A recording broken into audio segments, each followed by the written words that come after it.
All right, welcome back to Lindroth Hockey Podcast. We are in partnership with Black and Gold Hockey Productions. You're here with father and son co-hosts Andrew and Jim Lindroth. Dad, how you doing today? Doing great today, Andrew. We got a great guest. We got another coach.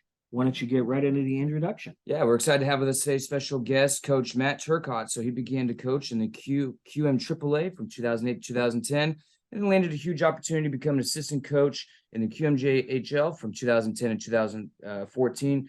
For two different teams during that time. From there, he turned back to the QMAAA League for the next few years before finding his home again in the QMJHL in 2019, and has just been recently named the head coach for the Blizzard. I'm not even going to try and pronounce the Canadian names which is back in the midget AAA. Yes. So without further ado, please welcome Head coach. Yes. Head coach. How you doing today, man? I'm good, thanks. Thanks for having me, guys. So starting from the beginning, where did the love of hockey spring into your life, and did you have any major previous playing experience before when you were younger, anything like that?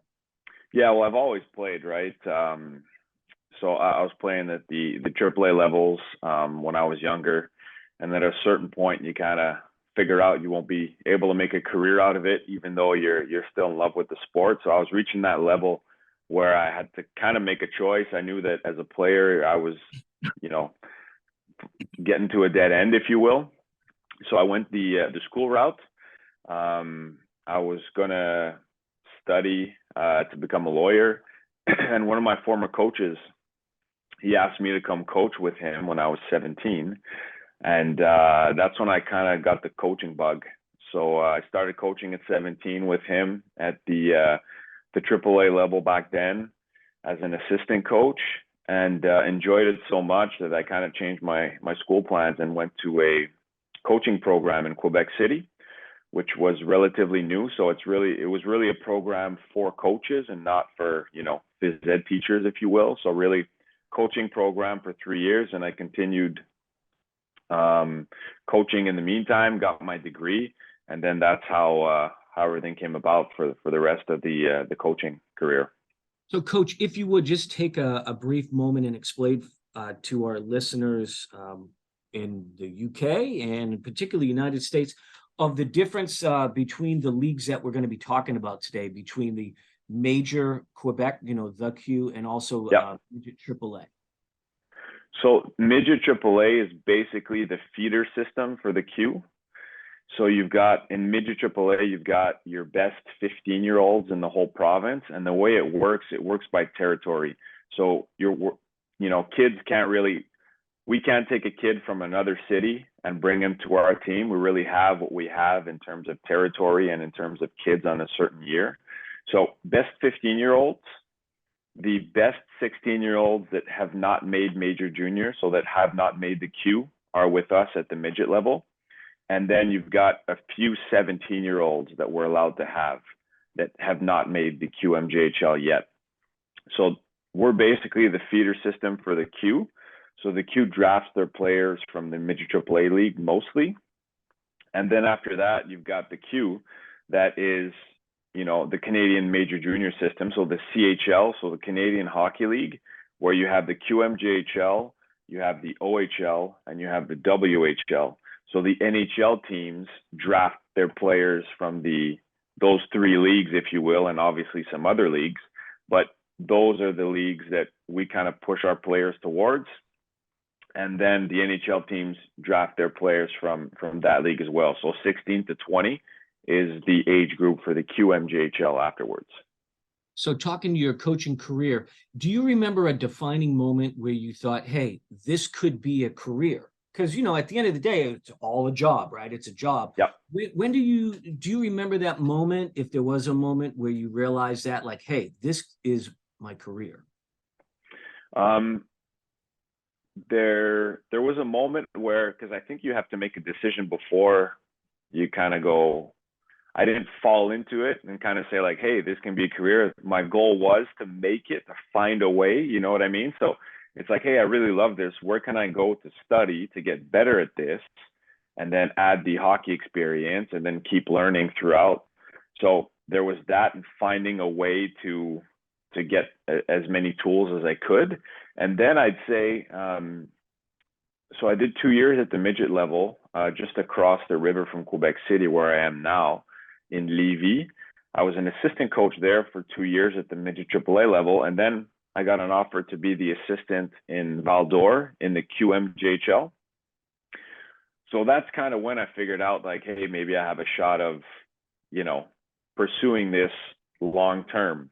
But you guys know from your experience talking with people and just following the game, even if you want to make a career out of it, you don't always have that choice, right? So sometimes your work dictates how long your career lasts. So every year I'm grateful for the opportunity, but I'd say it's when I got that Val d'Or job that you're getting a half decent salary instead of scraping a few dollars here or there. So that's when you figure out, hey, maybe I can make a real living out of this.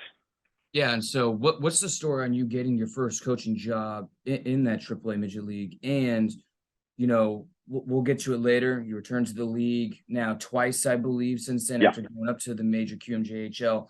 What is it about that league that's made you want to go back? But what's the story, too, of how you first landed the job there? That's a good question. So while I was studying at Laval University in Quebec City, I was coaching at the same time. I was a technical director. You kind of have to wear 3-4 hats just to make ends meet, even as a student. So I was involved with a few hockey associations at the time, and I was coaching one of their teams. So what happened at the AAA level is there were a few firings in 2 years. I think they changed coaches 3 times. And I happened to be in the AAA's feeder system. So under that team, you've got all obviously like feeder systems underneath that.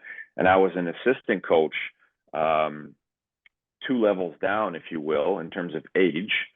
And when those firings happened, I kind of moved up a notch to replace the assistant coach that moved up to the midget AAA level.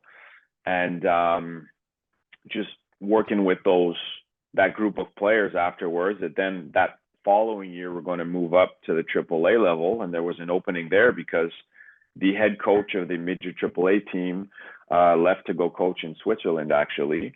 So with that opening, the assistant became the head coach, and then there was the assistant coach's slot. So a few meetings, with the head coach, with the GM, and that's how that came about. I kind of got lucky being at the right in the right feeder system, if you will, at the time. And then after that, great opportunity with the head coach at the time that was there, Francis Bouchard, whose son played in the Q afterwards in Drummondville as a goalie. But that's kind of how I got the first opportunity, and then you try to make the most of it once you're there. But definitely a bit of luck being at the right place at the right time with that. Was there a difficult transition on how the game is coached and played, going from the midget AAA to the Q? Big time. First of all, everything in the Q is, I'd say 95%, everything is done in English, which is fine for me because, I'm from Montreal. My mother's, English. So that helped out. But big transition in coaching. Everything is in French, mostly at the midget level. So the players obviously are Quebecers, right? Most of them speak French. So then that transition to having to teach since everything is in English, you've got to teach a lot individually as well. So let's say as a group, we're speaking in English. And then when you're doing your individual meetings with that player, most of the time you're speaking French because you want to make sure he grasps everything. There's a lot of questions as well for the new players, just learning, because the Q, we want to prepare them for the professional level, right? So we've got to speak to them in English. They've got Hockey Canada camps they have to attend at 16, 17, 18. So we have to make sure that they're at least up to par with the hockey language, if you will, in English, and then build up on the rest. In terms of philosophy, there's a big difference between both leagues. So at the midget level, it's more of a development league.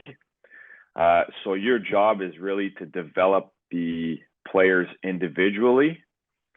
And if you can win while doing that, great. But the priority is not winning. It's really developing players for the major junior level. That's really what the league's mandate is. Whether, as you guys know, at the major junior level, whether it be, USHL on your side of the border or the CHL, yes, you have to develop. But if you don't win, ultimately, they're going to find somebody else, right? So big difference in terms of philosophies there between both leagues. And so we got to remind our listeners here too that aren't familiar with the major junior leagues that, these are young kids, some of them as young as 16, and they've got to go to school. They still have to get their education, just like any other high school age kids. So Right. Is that a difficult part of your job as an assistant coach when you were first? And I know we're getting up there in the timeline here in your career.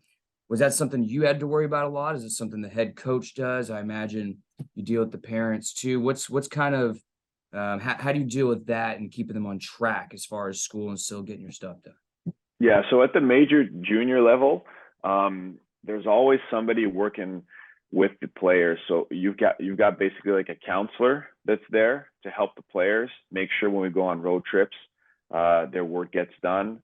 So they have a support system with the counselor, and also obviously us as assistant coaches. So I was in charge of the defensemen. Every year I was in major junior.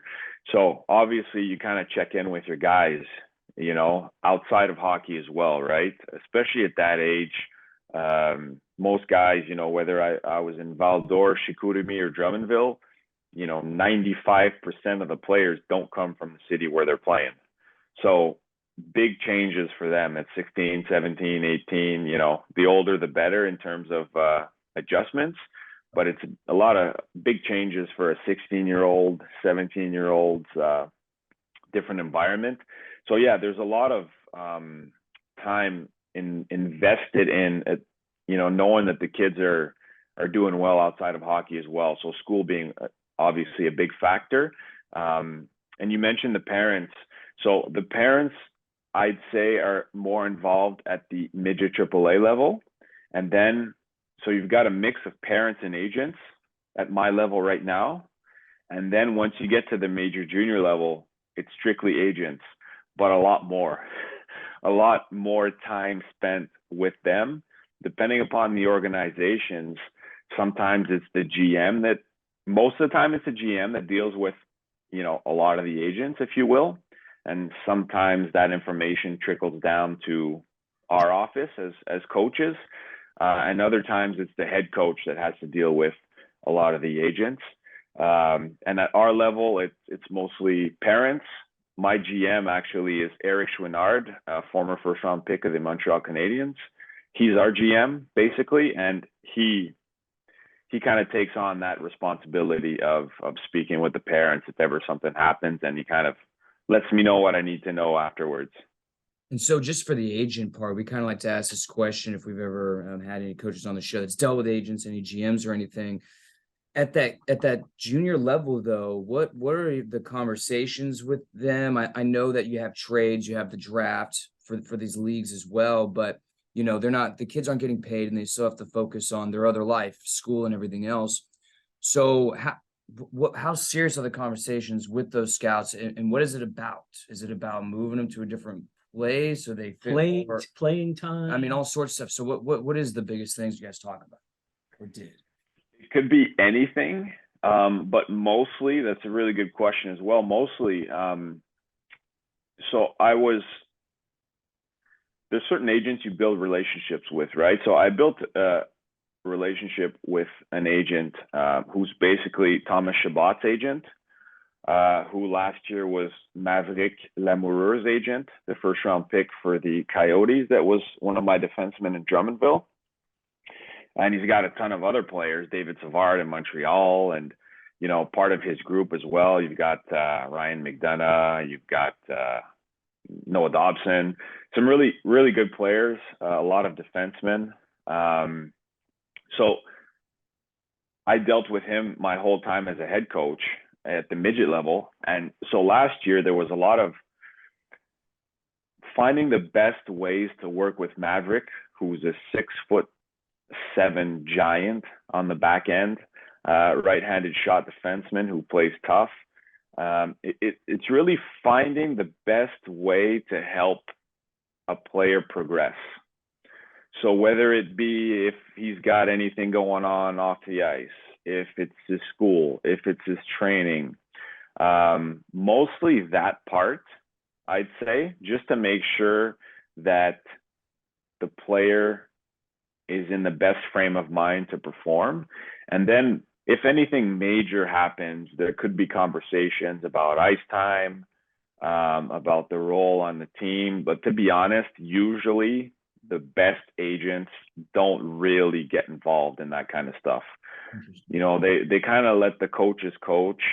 They can give their opinion, but mostly it's just about the head coach or the assistant coach having the same message as the agent, because ultimately we both want the same thing, right? We want the player to get better. We want the player to play better all the time, right? They can always find a way to be a little better.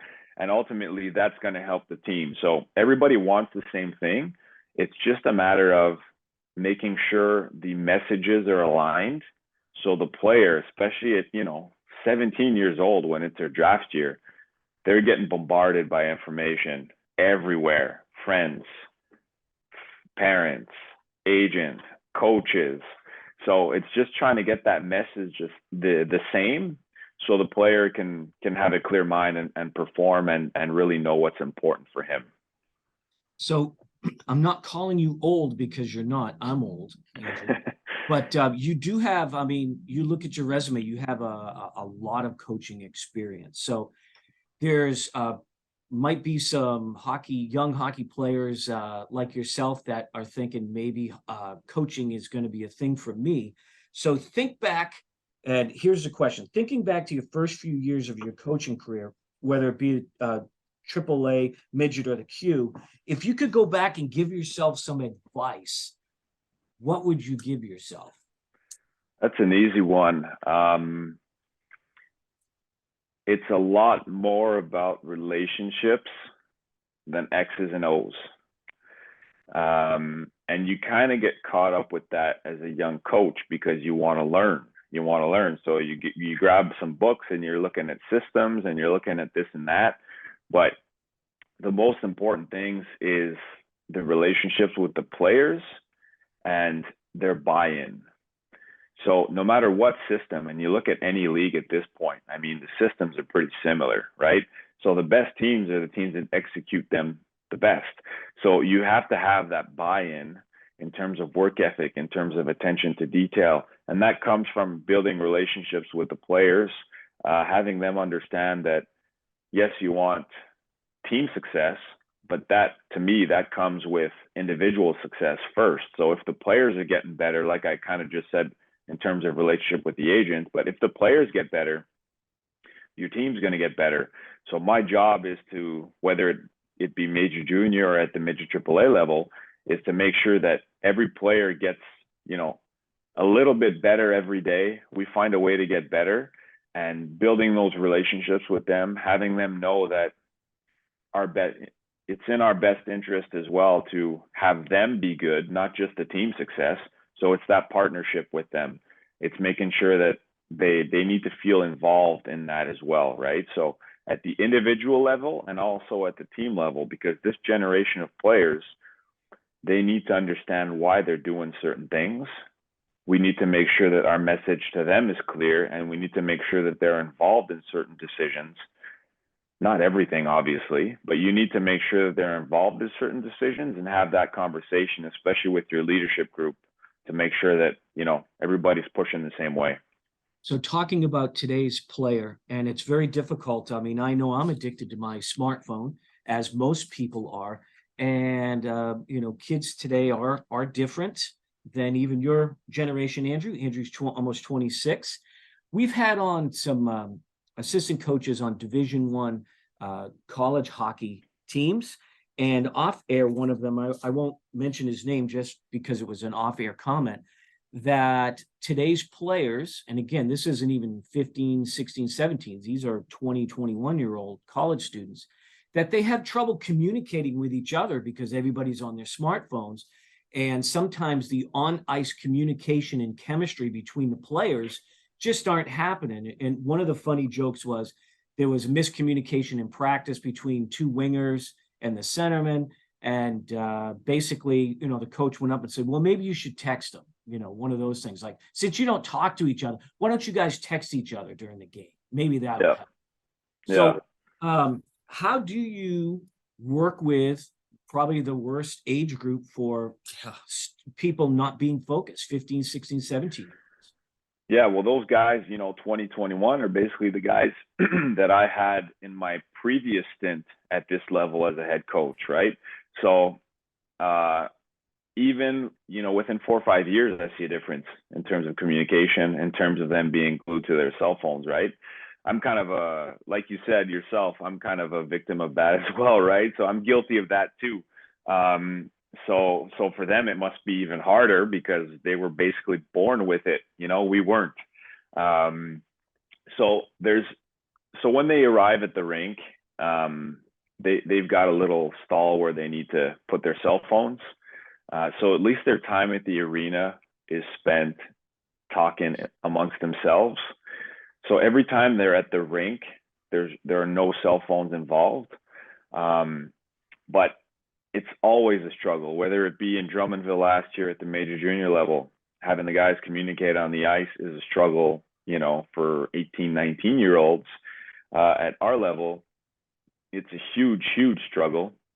And we're working with them. We're trying to have them understand that if we don't start communicating a bit more, we can't progress as a team, right? So there's only certain things you can do. And then you got to help each other out on the ice in real time. We can't always show you guys certain things on the video after the game. You have to make sure that in real time you correct it so we don't have to wait, let's say, either between periods too. So there's all that education, I think, and then trying to ingrain certain habits. So we're going to have certain drills on the ice where we kind of force the guys to talk amongst themselves. And that's how we have to have them communicate. So the thing we have to understand is, I think the new player is a little behind the old player in terms of communication, but everybody's the same essentially, right? Every team has that issue. So us as coaches is trying to find a way to be creative and to kind of find a way to progress a little faster than the other teams at this point. Yeah, so I know you had mentioned it earlier. Your main specialty was working with defensemen, at least when you were up in the major QMJHL. So what has been your other specialties that maybe you had to do, or has it just been defense? Was there one that maybe you wanted to work on that you weren't able to, that you think you're really good at? Anything like that? So I was in charge of defensemen really as an assistant coach at the midget level, and then for 4 years in major junior. And then when I came back to in that same organization as I was previously, but as a head coach that time, I took on the power play because I had always done penalty kill and defenseman. So I took on the power play and obviously in charge of the forwards as a head coach as well.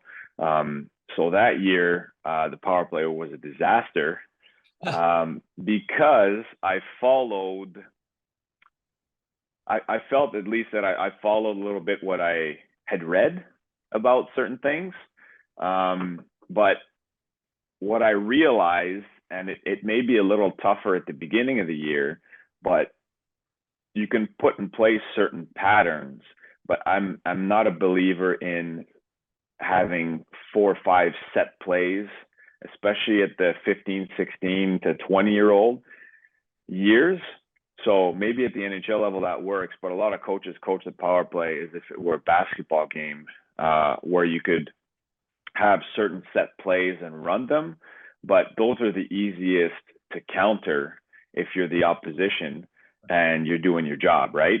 So that may work at the beginning because everything's set. And then once the season moves along, coaches are doing more and more video and they're going to see your patterns, and then, you won't have any more plays, right? So I got stuck in that my first year. And then after that, I put in place certain patterns and kind of helping the guys read what's available, take what's given, obviously we're +1 everywhere. So is there a 3-on-2 on top or the 3-on-2 down low? Where are the 2-on-1s?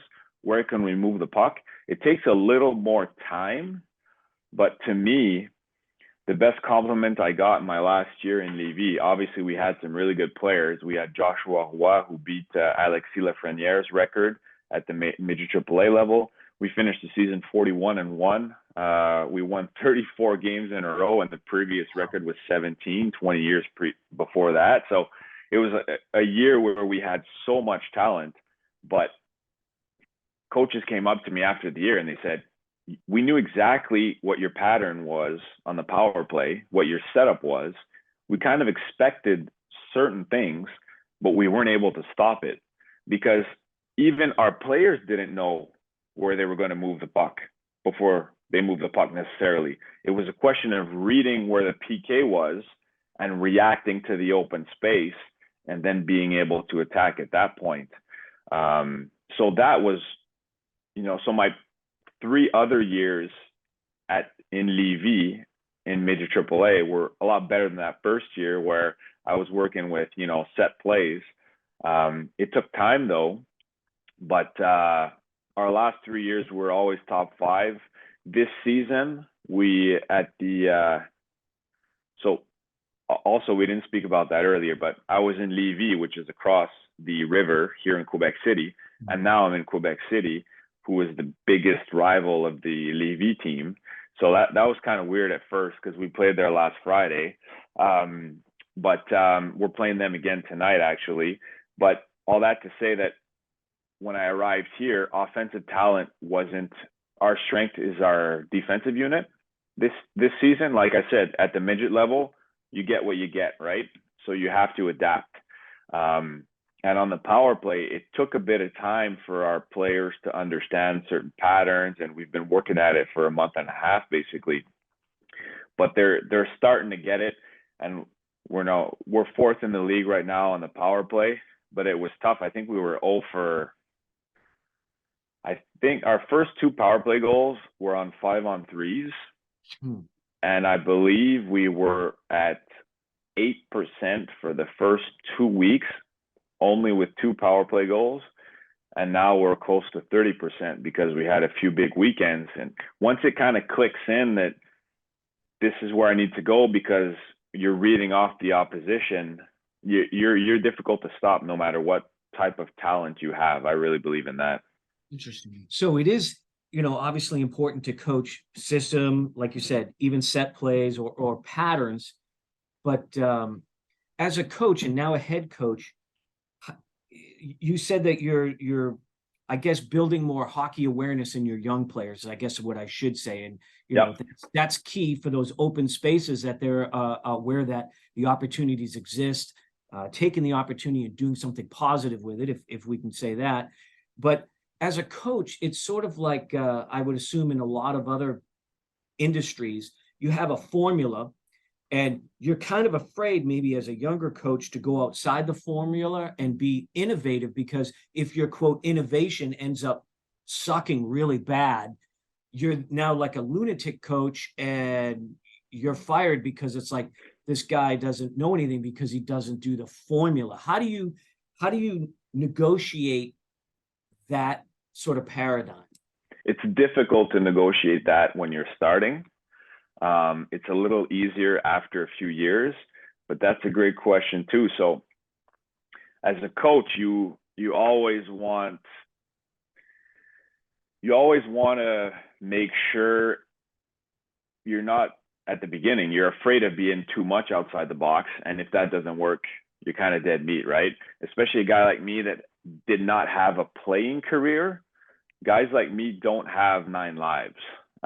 Sometimes you see certain guys that played the game and that get into coaching.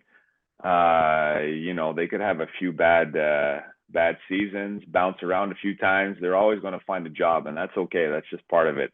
But for guys like me, we don't have that opportunity. So at the beginning, I was really up on all the, NHL coaches conferences. I would go to them all the time. And in 2009, a conference that really changed my perception, the way I coach, was from Mike Sullivan, who at the time was an assistant coach with John Tortorella in New York. So he had been a head coach previously in Boston, and he did a conference, and it was in Montreal that year in 2009, on small area games, basically, on the decision-making process and how, as coaches, we can teach and put in place certain drills where we could make their awareness a little better. You know, you can go get that 5, 10, 15% in awareness and make them more aware on the ice, work on their decision-making. So that was a big change for me. And it's a big thing now, you know, small area games, everybody's talking about it now, but we're in 2009, not many people were talking about that. USA Hockey kind of got on that a few years later, and Hockey Canada is getting into that now, and we're in 2022. You know what I mean? So at that point, I kind of understood that, and the academic side as well. There's a lot of literature that I'm reading, and I'm still in contact with the head of my program at the school. There's always an edge you can find, either as a player and as a coach. And I find that the best coaches, once you get a little more comfortable, are the ones that find that edge, implement it, and they're always ahead of the pack. So there may be 1 or 2 NHL teams doing certain things, and, you know, in 2 years, everybody's going to catch up. But for that year and a half, you'll have that edge. So that's kind of the way I look at it. And one of the big changes for me was really that conference with Mike Sullivan, where he said the game becomes the teacher. So if you make certain drills and certain games for the players, if you prepare them properly, that game becomes then a teacher for the player, because certain responses to the plays they make, certain things they see. So we do a lot of that, and, you know, a lot of coverage drills, 4-on-3 in the neutral zone, which is, if you find your option all the time in a 4-on-3 type of drill, that translates directly to the power play. So I don't really believe in coincidences, but if you're a good team and moving the puck and finding the open options, well, your power play is going to be good as well, right? And that's where the game is going. It's not, you know, the more the game advances, the less you've got guys in certain positions. You know, finished are the years where you got the winger going up and down the wall, right? Everybody's moving, everybody's finding the open space. There's not much space at the professional level with the size of the rinks and everything. So small area games like that I'm a big believer in that, and working on the fundamentals with the players. And that's how I find them, they progress the best. So one of the last questions I wanted to ask is, if you were in charge of building a roster for your team, let's say it's major QMJHL, you even get to draft, it's all you, no help, nobody else's opinion unless you want it. What are you looking for when recruiting players, and not to get the generic, the thing, but truly, what are you looking for? Is it personality and everything's at 50-50 with skill? How would you do it? Hockey sense would be the first thing. Because to me, when you have that, you could kind of build up a lot of the rest. So for me, hockey sense, compete level, you know, whether you could have the best hockey sense, the best puck skills, but if you don't compete, you'll just be chasing the puck the whole game. Hockey sense, compete, and with the way the game is going, speed. Awesome. So those are the 3 biggest things for me as a coach. I think that when a player has hockey sense, you could teach them a lot of things, and it kind of compensates for, let's say, lack of skill or lack of speed. You can make up for that with a bit more hockey sense.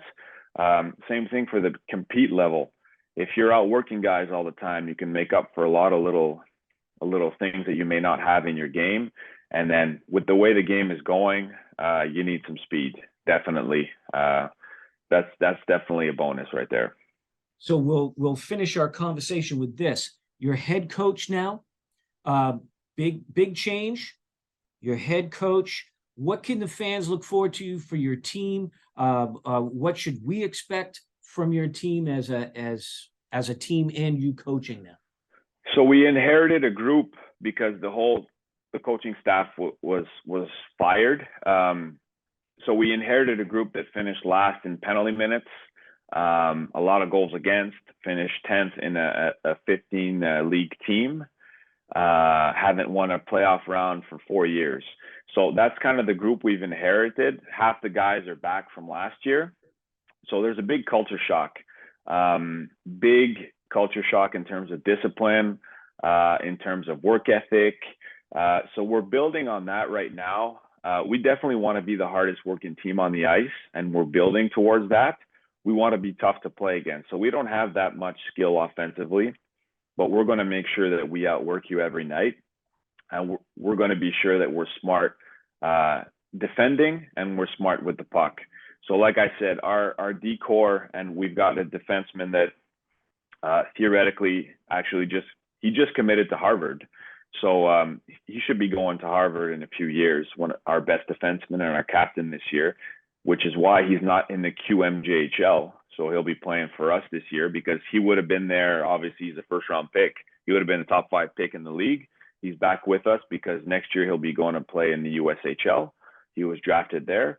So our D-core is our strength. So team that we're going to outwork you. We're going to be in your face. We're going to be tough to play against. We won't be giving up much, and our special teams will definitely be doing the job. Matt, we can't thank you for being gracious with our time, and we've finally worked out our schedule, and it was not just we were supposed to have you on earlier in the week. We had to reschedule, but it's been you've had a culture shock yourself being head coach, get things squared away, and we appreciate you coming on, because I know it's been a few months we've been trying to get you. And I'm glad we did, man. We'll say goodbye off air real quick, but officially, thank you so much for your time. And we look forward to following your team and your career. Yeah. Thanks. Thank you, guys. Thanks for being understanding there with that. The newborn last week was a little tough. So thanks a lot, guys. Yeah. No problem. All right.